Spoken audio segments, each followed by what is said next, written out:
Come in. Welcome. I'm E.G. Marshall. Why does a mother awake the instant before her child starts to cry? Why do lovers anticipate each other's wants?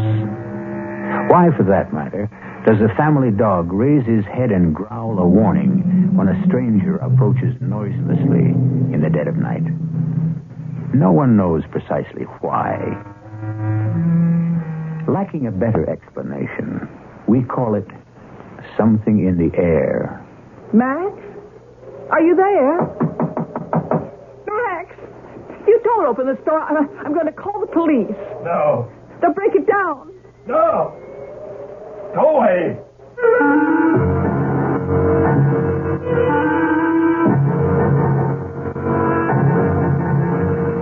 Our mystery drama, Something in the Air, was written especially for the Mystery Theater by Elspeth Eric and stars Gordon Heath.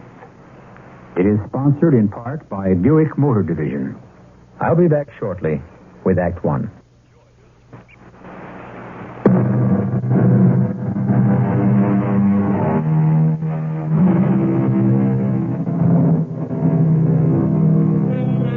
This is a love story. It's about love, about lovers, about loving. Do not expect that we will define or explain love, lovers, or loving. No one can do that. But at least we can present for your consideration some of the aspects of love, some of the obsessions of lovers, and some of the strange manifestations of loving. Max? Max, are you there? It's Hester. Max, I haven't seen you for a whole month, and neither has anyone else, or heard from you. Well, we've all called, and you won't answer the phone. Then do you think that's right? To worry your friends that way? And me? I'm a little bit more than a friend, wouldn't you say? Well, do you think it's right to upset me like this? Max, please. I love you, Max. Doesn't that mean anything to you? Max, damn it, answer me!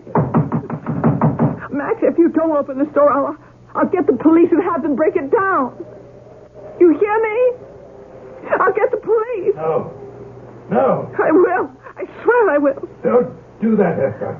Oh, then let me in. Open the store and let me in. Go away, Hester. How can I go away when I love you? How can I go away until I know you're all right? Go away, Hester. All right, Max. I'll go away. But first I want to tell you something. I've sent a cable to your daughter. Did you hear me, Max? I cabled Nina yesterday. You had no right to do that. I had to do it, Max. I sent a cable to Barbados. The cruise ship stops there for 2 days. She's probably on her way back right now. You have no right. She'll get in sometime today. No. And when she gets here, Max, she'll come right to the house. No. And when she does, you let her in. You hear me? You let her in. I'm leaving now, Max. I won't bother you again.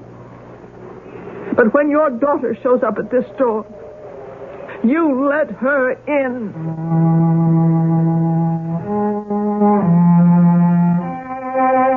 That was a year ago.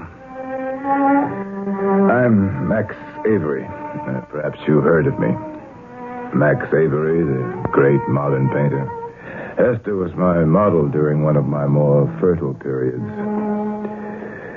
Then she became my mistress, and that relationship had gone on for 5 or 6 years. I never wanted to marry after my wife died, but the liaison with Hester had been very satisfactory.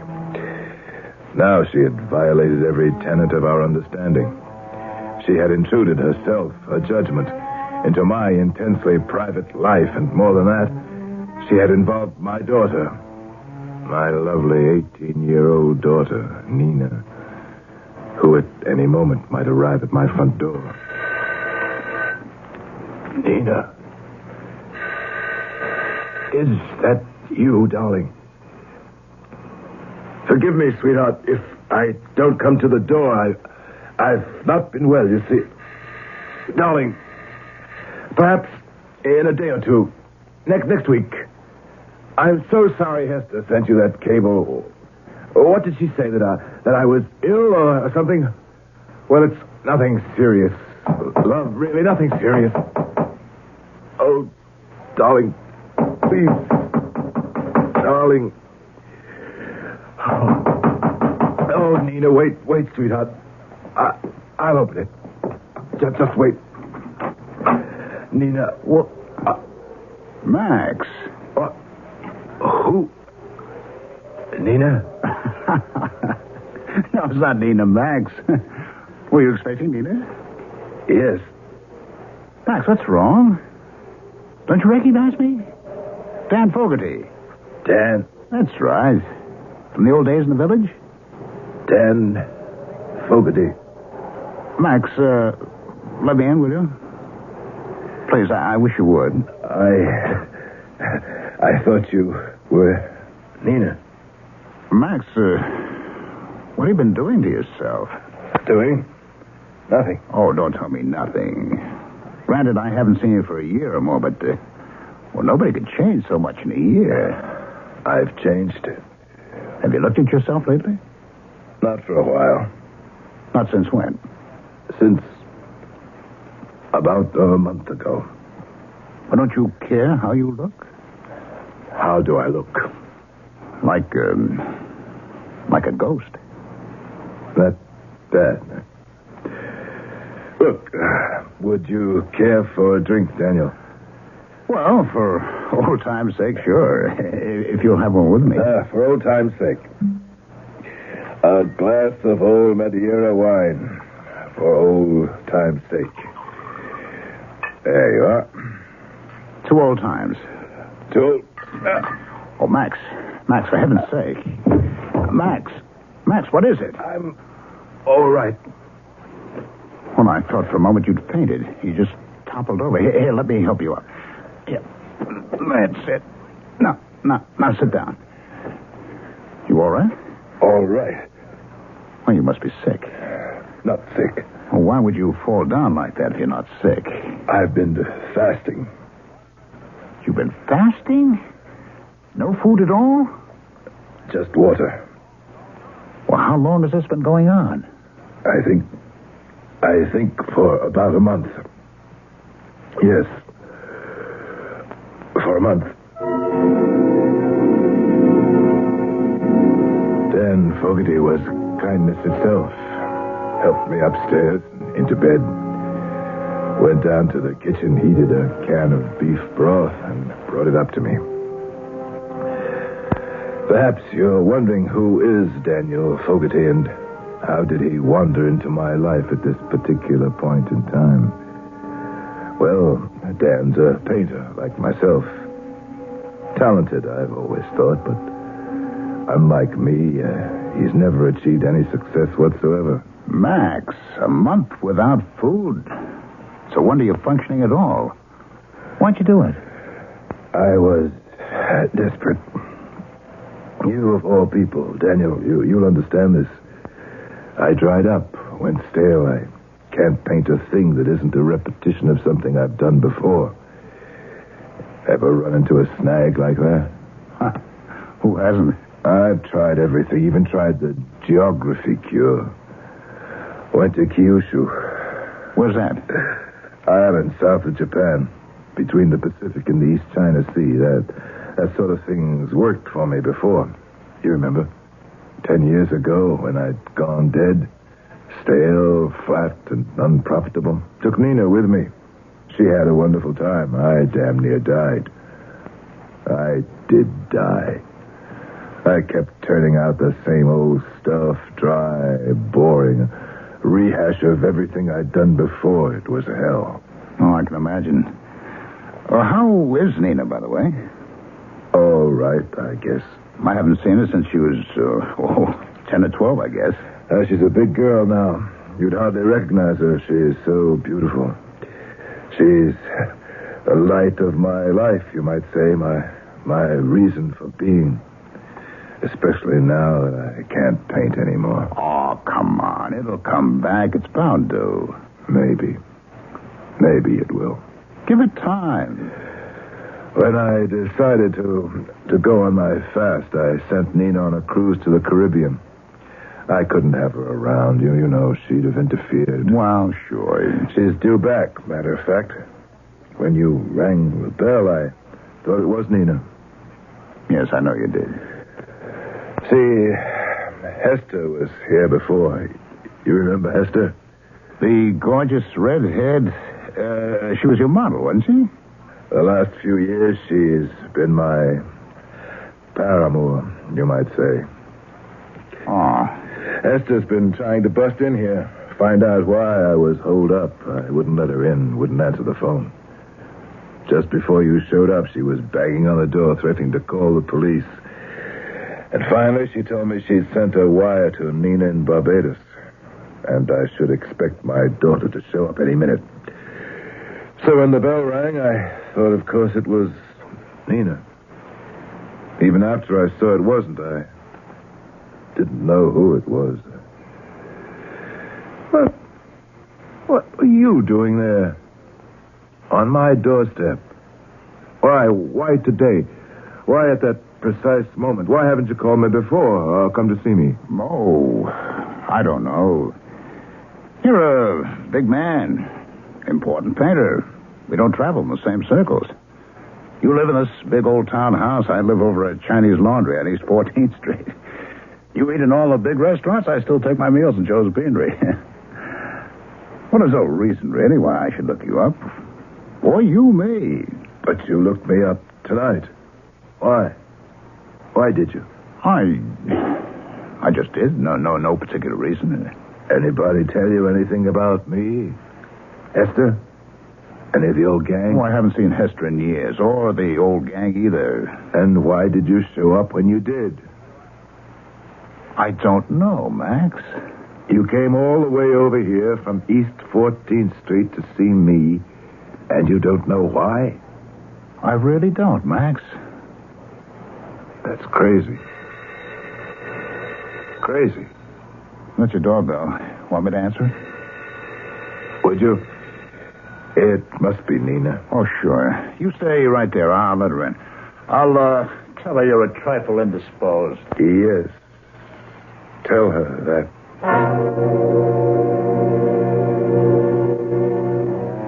I lay in bed, staring at the ceiling, pondering what Daniel had just said. From downstairs, I could hear the door open. I could hear voices. You're Nina. I'm Daniel Fogarty. Oh. Your father's not feeling quite up to par. I'm an old friend. I've been sort of taking care of him. Oh, I see. I don't suppose you remember me. I think I do. Well, I remember you when you were a little girl. Why don't I come inside? Oh, yes. Why don't you? Come in. Come in. I was growing impatient. What was going on downstairs? Why didn't Daniel bring my daughter up to see me? What were they doing? What were they saying? I got heavily out of bed and walked out into the hall to the head of the stairs. When I leaned over the banister, I could see them. His head was bent over hers. She was looking up into his face. Their voices were low and tender. I could feel, yes, from where I stood, I could feel the tenderness. Yes, feel it in the air. The tenderness and the love.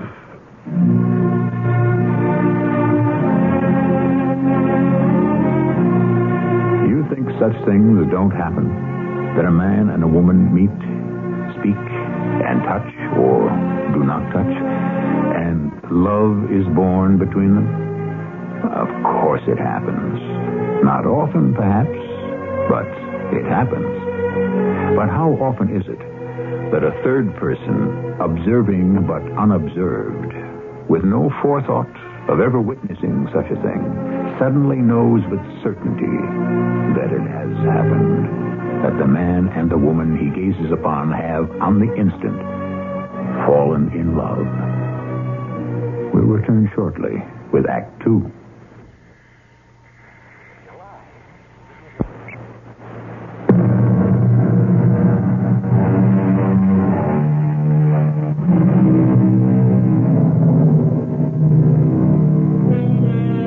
An oddly, if not ill-matched couple that stands at the front entrance to Max Avery's house.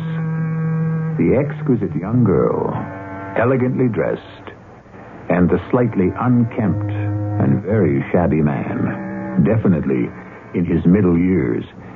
Yet something in the air tells Max Avery, standing at the top of the stairs and looking down at the incongruous couple, that these two have simultaneously and instantly fallen in love.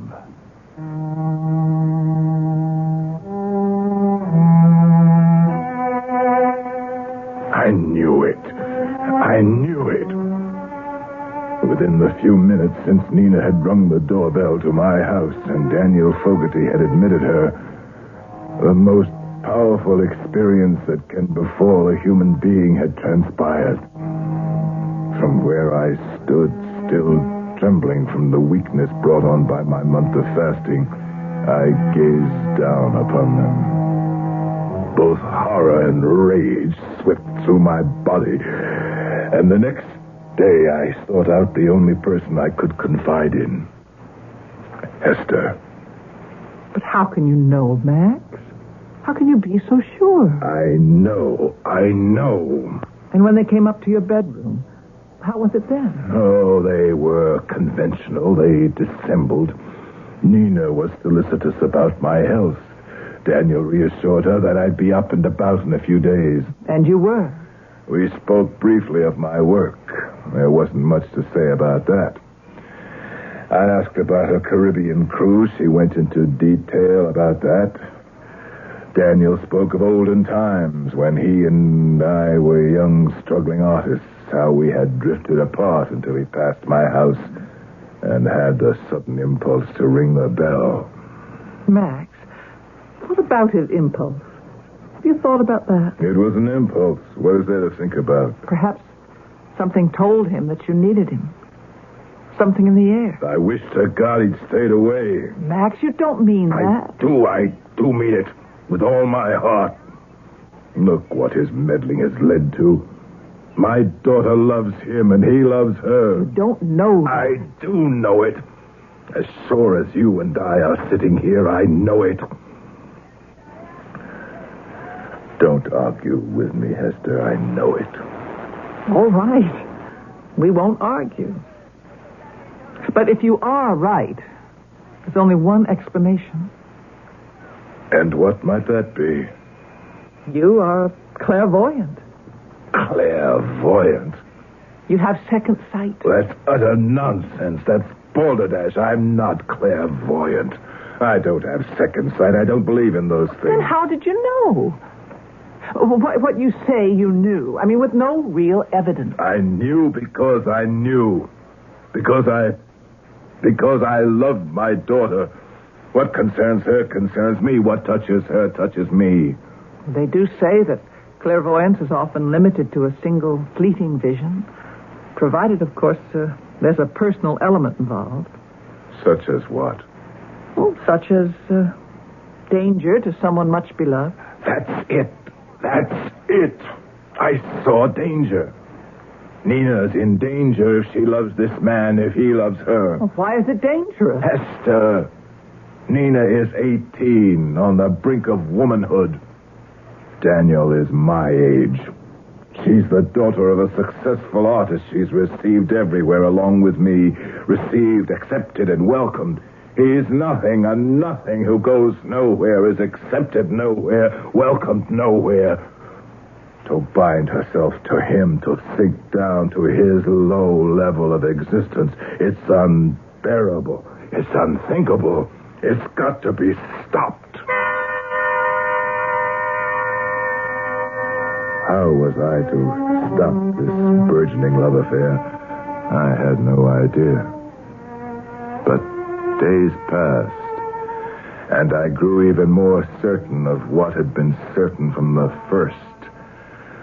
Strange things began to happen, and my horror grew. Marvelous dinner, Nina. You make it all yourself? All but the dessert. I bought that. Damn good. Whole thing. Seen Daniel lately? This morning. Where are you going?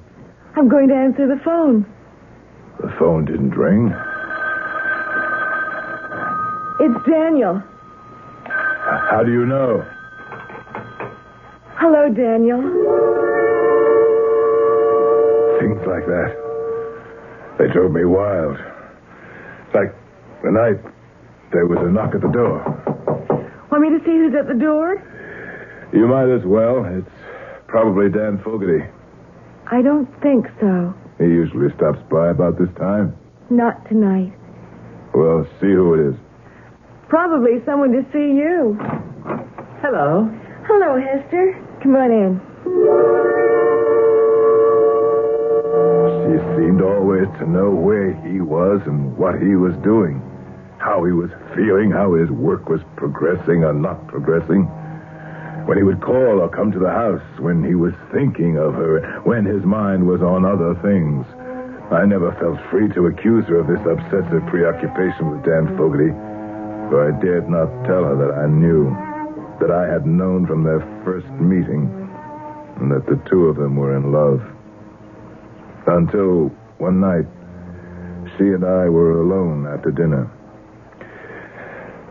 And, where's Daniel this evening? No phone call, no knock at the door? You think he's forgotten you? Oh, no. Then where is he? He's looking for a job. Job, you said. We need money. We? You said we need money. Yes. Not he needs money, we need money. I'm going to live with him, Father. What? You are what? Daniel and I are going to live together. No, you are not. You are not going to live with that man. Yes, Father, I am. I think he'll find a job very soon. I won't let you leave this house. You understand? My suitcase is all packed. It's in the hall closet. As soon as Daniel is sure of a job, I'm leaving. Perhaps tonight. You don't know what you're saying. Now. Yes. Now. What are you doing? Where are you going? Daniel's found work. I'm going to him. How do you know? How can you know? Why, I just know. And it was true. She did know. At the very moment she spoke, Daniel had signed on as a bartender at one of the village pubs. Nina took her suitcase from the hall closet and left my house. And me. It would seem that you're not the only one who's clairvoyant, Max. What am I to do, Hester? Let them live. Let them be happy. How long can she be happy with that nondescript little man? I've seen some of his paintings. They're not at all bad. He's 50 years old, maybe older. What can happen to him? Well, success came early to you, Max. Perhaps it will come late to him. Esther, let's not argue about this. I have to get her back. Get her back? But she won't come back. Then I'll abduct her. Abduct her? Are you mad? I don't know. It doesn't matter.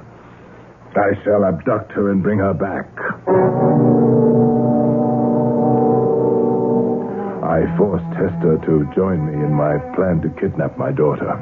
She and I would drive together in my car to the dismal place where Dan Fogarty lived. We would park the car in front. We would wait there till we saw Nina approach. Then Hester would slip behind the wheel of the car, and I would seize my daughter and drag her into the automobile. The very next night, Hester and I sat in the darkened car and waited. Suppose she screams. Suppose she does, no matter. Well, what about the police? It'll be over, and we'll have driven away before any police can get there. The police don't look kindly on kidnappings, even by fathers. She's my child. Max, she's 18. Even so. Well, what do you propose to do with her once you've got her home? I hadn't thought about that. Wait. Here she comes. Yes, it's Nina. Now, after I get out, you open the rear door, and when I've got her, I'll put her in the back seat. Max, I wish... Quiet. Nina. It's all right. Father! It's all right. Here's the car. Get in there. It's all right. Don't be frightened. Now get in with you. Don't be frightened. That's it. Just to start the car. Nina, forgive me. I had to. Don't be frightened. I'm not frightened. It's just that I love you so much. I know. I can't let you waste yourself on that man. I know you think you love him, but you have to trust me, my darling, to know what's best. Oh, Father. You stay home with me. Perhaps I'll start to paint again. We'll have parties at the house. Ask lots of people. Wonderful people. You will meet a young man, one with prospects. A man your own age that you can be happy with. You see, darling. You see how it will be. I see very clearly how it will be, Father. We'll have good times. Lots of good times. We're there, Max. Oh, yes. Nina, we're home. Let me help you out, sweetheart. That's it. Oh, my darling, I'm so glad to have you home with me. Let's go inside. Father, it's no use. But we're here, sweetheart. We're home. Come inside with me. Max? Look there. Behind you. What? Where? By the steps. Hello, Max. Daniel. Is it you? Nina, is that Daniel? Of course. I knew he'd be here. How did you know? Why, I just knew.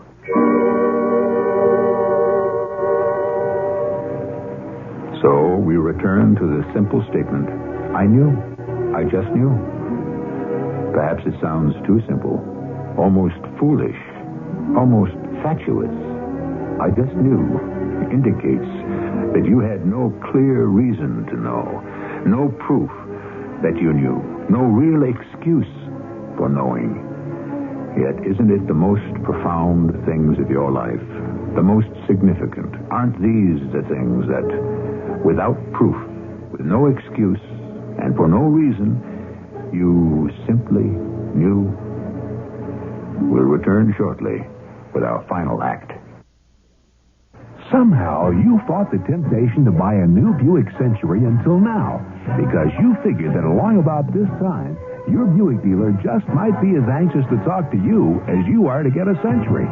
Well, you shrewd rascal, you were right, which means you and that Century can get together now with a deal that may surprise you. Buick Century. Yes, you can. At your Buick dealers. Yes, you can.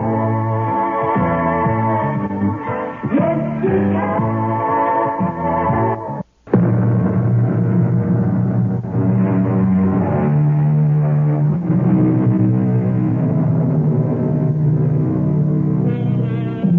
Desperate in his desire to separate his daughter, Nina, from the man she so obviously desires, Max Avery has resorted to abduction, only to find, when he forcibly returns the girl to his own home, that her lover is awaiting her there. As our last act ended, we heard, Max? Look there. Behind you. Where? By the steps. Hello, Max. Daniel. Nina, is that Daniel? I knew he'd be here. How did you know? Why, I just knew. Max, Give up. Why don't you? I can't do that. Take Nina into the house. Take her upstairs. Nina, go with Hester. Please, my darling. Let me talk to Dan. Will you do that for me? Come on, Nina. Let's go inside. All right. When I've talked to Daniel, I'll be up to see you. All right, Father. You want to come in the house, Dan?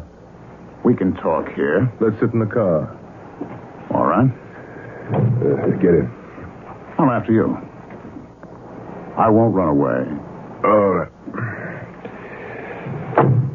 Dan, it must be pretty clear to you what I did. What's not clear is why you did it. I love your daughter, Max. You think you do, and she thinks she loves you. Dan, I can speak frankly to you, can't I? I think you'd better. I've known you two were in love with each other right from the start, and I just can't have that, Dan. No? After all, I'm a failure. I'm poor, I'm without influence, position, prospects. Not without talent, I hope. Well, And I'm no longer young. you do understand. I knew you would. Well, of course I understand. Only what's to be done about it? I thought if I could get Nina away from you for a while, keep her away from you by force, if necessary. See to it that she met some people, a lot of men. Young men with prospects. I got the idea of kidnapping her. I knew it was wild and desperate, but Dan, I was wild and desperate. I can understand that. Hester tried to talk me out of it, but I had to do it. And it might have worked. But when we pulled up here in front of the house and found you standing there, I knew it wasn't enough.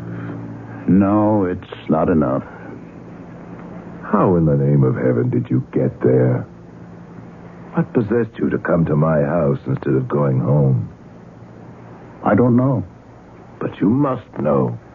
I was on my way home. I knew she'd be waiting for me, and then my feet simply took me into your house. That's all. Dan, will you leave town? Leave town? Why should I leave town? I know you want to be fair to Nina. Of course I do. I know you don't blame me for trying to find a more suitable man for her. No, I don't blame you. Then listen, will you go away for, say, 6 months? And swear to me you won't write to Nina or phone her? Where would I go? I have a little shack down on the Jersey Shore. I've had it for 30 years. Lived in it all 1 year when I first started to paint. First picture I ever sold, I painted there. Oh, yes. I remember that shack. That's right. I've held on to the place for sentimental reasons. I don't even know what kind of shape it's in. I haven't seen it since I took Hester there one day when we were getting acquainted. Nina doesn't even know I own the place. Here's the keys. I've carried them all these years, sort of a good luck charm. If you take the keys and take the car and go down there, would you, Dan? Would you do that? And stay 6 months. You'll be on the ocean. You can paint. 6 months incommunicado. Will you do it, Dan? Will you? Dan nodded without speaking. I gave him the keys to the shack. We shook hands. I trusted him. I got out of the car. I stood on the sidewalk and watched him drive away. Then I turned and walked into the house.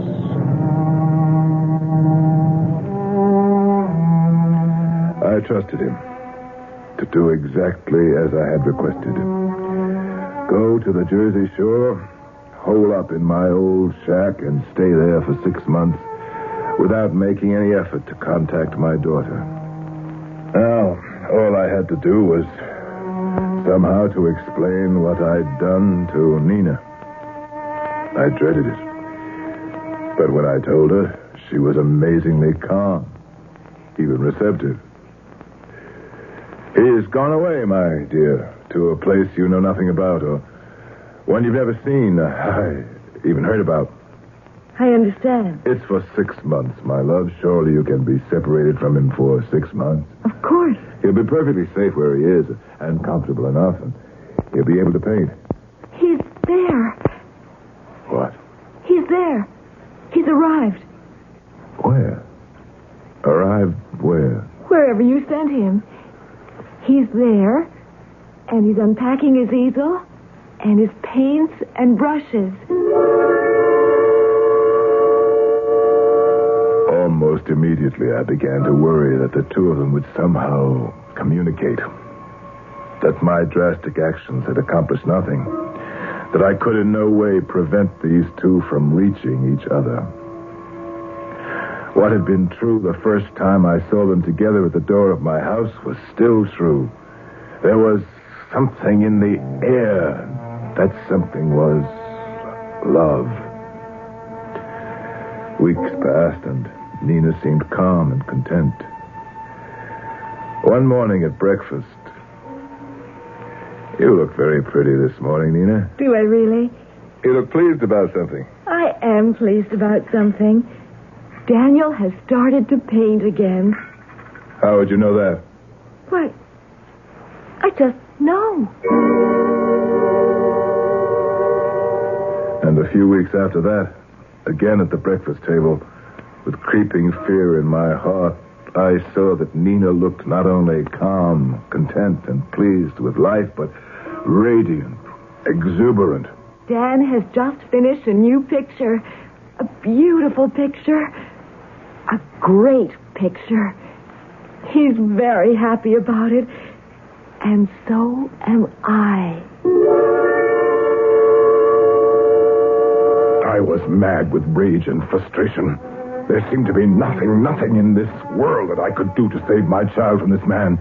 Only half sensing what my intentions were, I rented a car and started to drive to the shore. Once there, what would I say? I said it all, and nothing. Nothing had changed.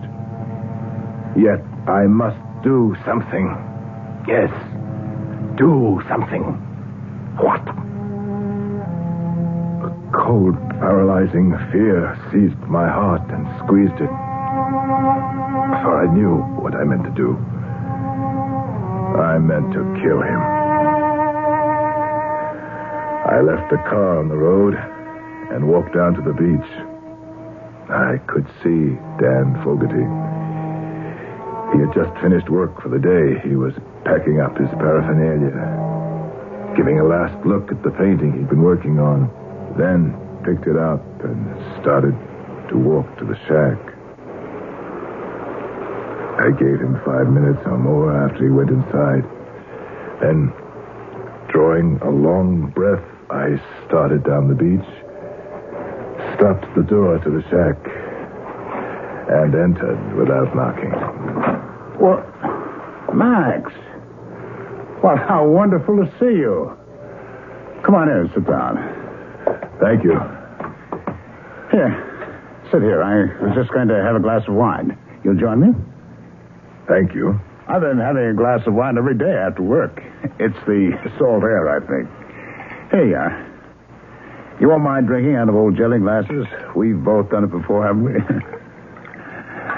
All right. Now, how about a toast? To your very good health. No, that won't do. To Nina? That won't do either. Well, then to what? To art. To murder. To... Did you say murder? I'm here to kill you, Dan. Oh, now, Max. You've been in touch with my daughter. Max, I haven't. I haven't phoned. I haven't written. But you've been in touch with her. She knows all about She you. doesn't even know where I am. She knows you've been painting. Well, I'm always painting. She says you just finished a very great painting. Well, that would be the one on the easel there. You want to look at it? No. No. Max. Max. For the heaven, what are you Going to kill you. Oh, Max. Max, don't. I'm going to choke the breath out of your body, you... Max. No. Max! What are you doing? No! Esther? Let go of him! Take your hands off his throat! Max! I killed him. Oh, Did I kill him? get out of here. No. Go back to the city. I'll take care of everything here. Now go on. I should call the police. I'll do that. Go back to your daughter. She needs you. Nina? She's beside herself ever since you left. She's been babbling about sea air and waves and ocean. She had me frantic with worry. Then I remembered the shack. Oh, thank the Lord I found you. Is Daniel... I'll take care of Daniel. Go, Max. Please go. Your daughter needs you. All right. I'll go. And Max, when you get there, Nina will probably be asleep. I had to give her a couple of pills to calm her down. Go on now. I'll take care of everything here. And I'll phone you. Yes. All right.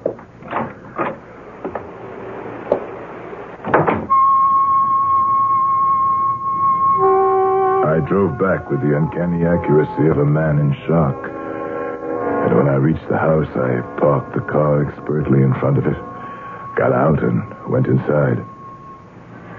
Nina was in her room, lying on her bed, her face turned to the wall.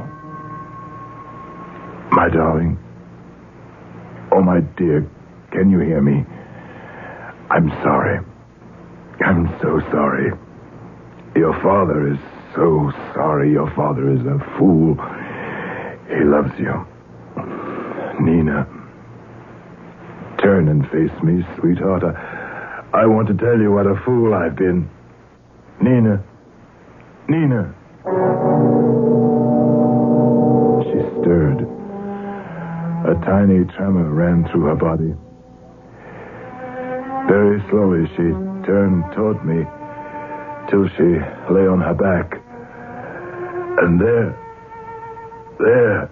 on her neck, on her pure white neck, I saw the crimson mark of a pair of hands. Then the phone rang. Yes? He's all right, Max.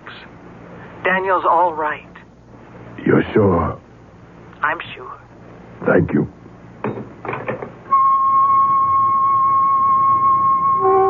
I went back to the bed where my daughter lay. Her eyelids fluttered a little, and her lips parted slightly. I bent over to kiss her sweet face, and as I did so, I saw the bright red mark of a pair of hands on her throat slowly begin to fade.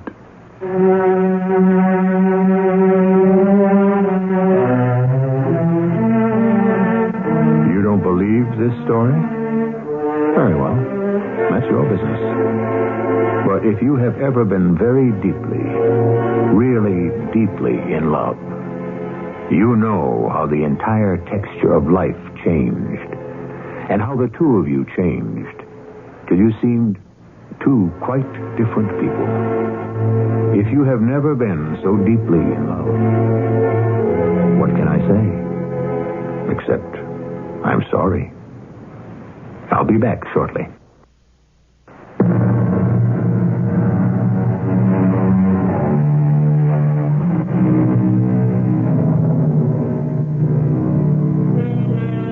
How does our story end? What is the final outcome? Does the oddly matched pair join together and live out their lives in harmony and bliss, telepathically exchanging thoughts and feelings? I do not know. And to tell you the truth, I do not want to know. And neither, I think, should you. Our cast included Gordon Heath, Ralph Bell, Ann Williams, and Corin Orr. The entire production was under the direction of Hyman Brown. And now, a preview of our next tale. Get this window closed. There. I'd better see what's going on downstairs. No, David, no. No what? I don't want you going downstairs. Please, darling, it's not worth the risk. What risk? It's just some crazy kind of storm. With no rain, no thunder or lightning. With all that wind, what else could it be? I'm scared to think. Something terrible. Something incomprehensible beyond our imagination. The same thing that frightened poor old Mrs. Adam to death. Please, darling. Oh, just hold me close. And don't question whatever it is that's happened. For heaven's touch us. Whatever it is that's invaded our house means us no harm. But maybe if we just shut our eyes and ears, please, God, it will go away. This is E.G. Marshall inviting you to return to our Mystery Theater for another adventure in the macabre. Until next time, pleasant dreams.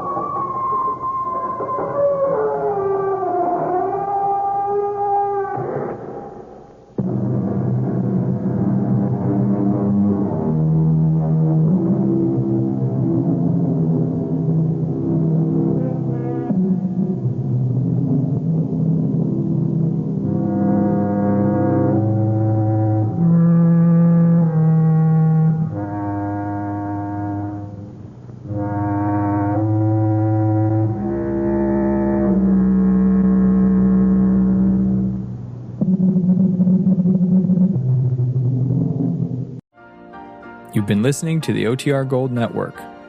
Find more classic radio at otrgold.com.